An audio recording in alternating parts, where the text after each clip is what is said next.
stand del Magazine Valencia está con la agricultura. Es cultura, un sport de aventura. Como veis, se están manifestando porque la verdad es que da pena los precios. Mirad la campana. Nosotros damos comida, los políticos matan de hambre. Somos prensa. ¿Quiere decir algo? Yo claro que Pues diga. Porque estem perduts, reina. Pero ¿cómo vale tan caro la fruta y ustedes se la pagan tan barata? Nosotros se nos pierde que no es igual. Ay, ay. En la Vall de Càrter. Ay, ay. A ningún precio. Ay, claro. Gracias.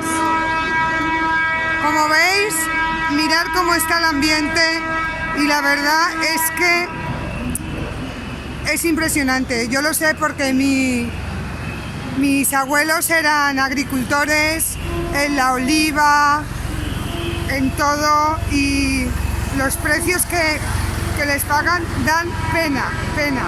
La agricultura no se tira a la basura.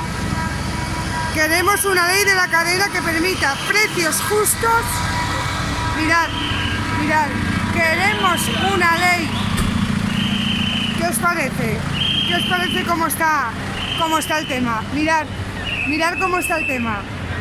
Esto es lo que pasa con los campos, que luego son con lo que nos alimentamos todas las personas del mundo. Mirad el cartel, toda la gente. Pues esto es lo que está pasando. Y tenía que llegar porque es impresionante todo lo que está pasando, todo el movimiento. No sabéis la agricultura, lo importante que es para el ser humano. Y estas personas son los que trabajan para que luego nosotros nos alimentemos con esos productos de la tierra. Mirad,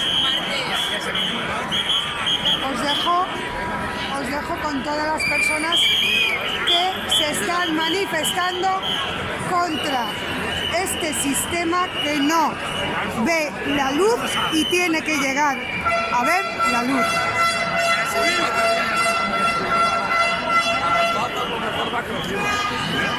Aquí estamos.